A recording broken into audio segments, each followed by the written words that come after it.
Yəni hər kim Fatihə surəsini öyrənsə, artıq Allah Taala'nın qapısını döymüş olur.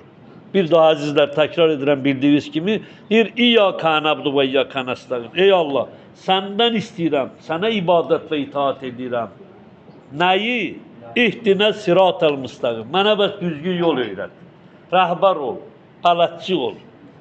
Siratəl-ləzīnə ən'amtə aleyhim, nemət verdin, o bəndələrdən razı qaldın. Dünyada yaxşı əməl sahibi idilər, indi cənnətdədirlər. Nemətlərə qərq etmisən cənnətin. O kəslərin dalınca apar. Təqvalı şəxslər, şəhidlər, alimlər, səxavətli insanlar və s. Tövbəkarlar. Qayrul məğzub əleyhim və ləzalin. Ey Allah, məni qəzzəbə düçar olanların yoluna yox. Azğın əhli, oddadırlar. Əməllərinə görə fasik idilər, tuğyankar idilər, üsyankar idilər. Məni o cəmin dalınca aparmır. Bax, bu Fatihədə işlənir deyə Peyğəmbər əleyhissalam buyurur. Bundan Allah Taala'nın qapısını döyün. Qoy üzünüzü açsın. Onu çağırırsan, necə ki dünyada gedərsən, bir nəfərin qapısını döyərsən, o qapını üzvə açarlar. Fatihə ilə də Allah Taala'nın qapısını deyib üzvünüzü açın. Qoy rəhmət nəzəri sizə salsın. Qiyamət günü də əməllər tərəziyə qoyulanda, bizi Allah qəbirdən qaldırıb, ilahi məhkəməyə cəm eləyən vaxtı, bildiyiniz kimi, onda Allah Taala elə bir, Allah eləməsin, bizim günahlarımız ki var, o günahlarımıza görə bizə cəza verəndə, biz də deyəcək, ey Allah, bəs biz Fatihə surəsini bilirdik, səndən istəyirdik, bizə düz yolu göstər. Və niyə mənə göstərmədin?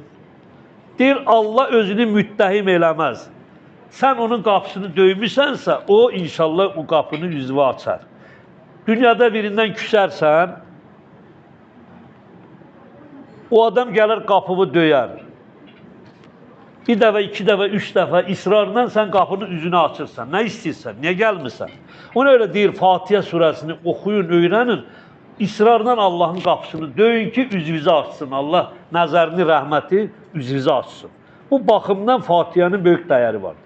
İkinci ki, biz deyirik, Bismillahirrahmanirrahim, Qul huvallahu əhəd, Rəhman və Rəhim olan Allahın adıyla, o Allah ki, dünyada hamıya rəhm edər, ahirətdə yalnız namaz qılanlara, sizə qurban, cəmaat, tövbə edənlərə, peşman olub, Allah üzündə üzünü məzəmmət edib, qapısına gedib, bağışlamaq diləyib, o kəslərə rəhm edən Allahın adıyla. Qul huvallahu əhəd, de mənim Peyğəmbərim, məndən başqa ibadətə, istayişə layiq məbud yox, Allah böyükdür. Allahu Samad. Aleykümselam. Allah bir ehtiyacdır, cəmaat ona möhtacdır. Ləm yəlid və ləm yulad. Doğulmayıb və doğmur. Lahu kufuven əhəd. Onun tayı bərabəri yox. Allah gecə bəndə nə etsə onu görür. Gündüz nə etsə onu görür. Xəyalından keçirdiklərini bilir. Bəs mənim hüzuruma gələcək bəndələrim mənə burada cavab verməli olacaqlar. Bu ayədə də, və aleykümselam, buyurun inşallah. Bu ayədə də, surənin ayələrindən də başa düşdük ki, Allah Taala buyurur, yəni mən doğulmamışam və doğmuram. Lahu kufuven əhəd, mənim tayı bərabərim yox, mən insanların, yaratdıqlarımın hamısını görürəm, gecə və gündüz nə etsə, xəyalından keçirdiklərini bilirəm. Bəs məndən başqa ibadətə layiq məbud yoxdur. Və bu məzmunun yekünü budur ki, biz müvəqqəti dünyaya gəlmişik, sizə qurban, cəmaat. İmtihan olunmağa. Necə deyərlər, o əlaqlə buğda unu ki əliyirlər, bizi Allah burada əliyir. Daha yaxşımızın, yaxşı əməl sahiblərinə, böyük mükafat vermək üçün, ahirət nemətlərinə kəramat etmək üçün, şamil etmək üçün Allah burada bizi imtihan edir. Göndərib ki, müvəqqəti yaşayın, sonra mənim hüzuruma gələcəksiniz. Necə ki, biz əziz Qarabağımızda, Lənkəranımızda, məmləkətimizin hər yerində, Şəmkirdə, Gədəbəydə və s. əkin əkirik. Sonra o əkdiyimizi dərib, ehtiyacımızı ödəyirik Süleyman. Burada ahirət üçündür əkin yeri. Yəni, burada biz əkməliyik, yaxşı əməlləri, orada dərək. Bir daha təkrar edim, əkdiyimizi biz sonra dərib istifadə edirik, ehtiyacımızı ödəyirik. Burada əkinəcəkdir ahirət üçün, yaxşı əməllər üçün, sizə qurban. Allahın hədəfi bu olur. Bizi burada imtihan eləsin, görün bəndələr nəfsinə güc gəlirmi, ağıl verib, üstün bir varlıq. Görün, ağıllı nəfsinə tabi eləyir, ya nəfsini ağıla tabi eləyir. Buna görə kim nəfsini ağılına tabi eləsə, o qurtuluş tapır. Qədəflah, mən zəqqa. Kim nəfsinə qalib gəlsə, o nicat tapır. Pul da imtihandır. Sizə qurban, rəyasət də, övlad da, yəni dünyanın daş-qaşı hər nə, hamısı sağlam olmaq, xəstə olmaq, hamısı bunlar imtihandır. Həyatdakı çətinliklər. Məsəl üçün, sual verə bilərsən, birinə zülm olunur, zülm olunur. Bu zülm edən kəs də imtihandadır, ağa. Zülm eləyir, fəsad yaradır. Yəni, o öz qüdrətini, ona veriləni yaxşı dərk etməyib. Və yaxud zülm olunan da səbir müqabilində, o da imtihandır. Kasıb da, varlı da imtihandadır.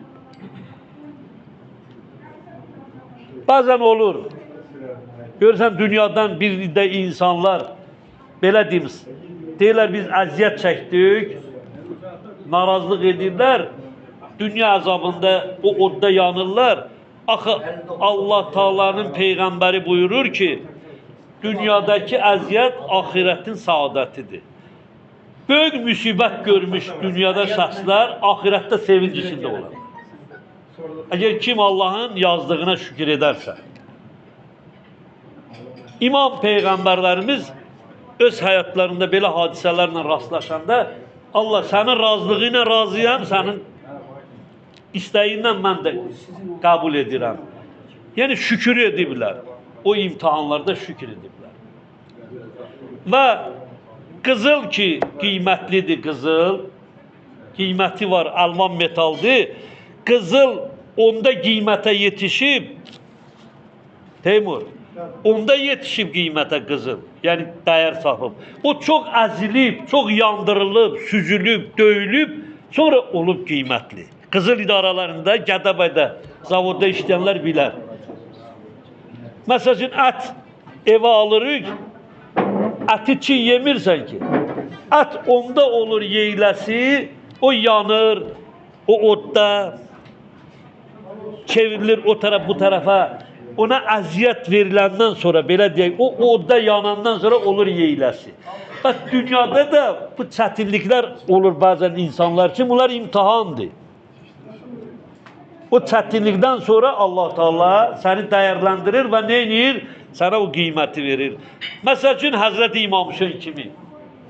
Görürsünüz, o bütün müsibət, o şəhadətdə, o çətinlikdən sonra bugün də yaşayır. Məsəl üçün, İbrahim Peyğəmbər əleyhissalam kimi, tamam Peyğəmbərlərimizdə, Əhl-i Beyt əleyhissalamlarda dünyanın bu çətinlikləri olub. Məsəl üçün, Allah həmd olsun, Qarabağımız azad olundu, neçə illər idi. Orada da Allah Teala bir imtihandır. Və nəhayət bu çətinlikdən sonra o sevinci bəxş edədir.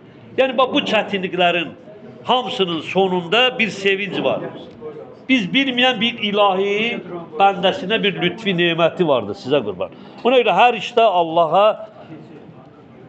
şükür edib onun qəza və qədərinə razı olmalıyıq. Onun bizə etdiyi, məsləhət bildiyi ilə biz nə etməliyik? Qəbul etməliyik və səbr etməliyik və şükür etməliyik. Əgər bu yolla getsək mükafatımızı alacağıq. Allah'a and verirəm izzət və cəlalına. Xudavand Allah Teala sizləri, xalqımızı, ordumuzu, əskərlərimizi, dövlətimizi həmişə öz amanında, öz pənahında qərar versin. Amin. Ya Rabbel Alamin.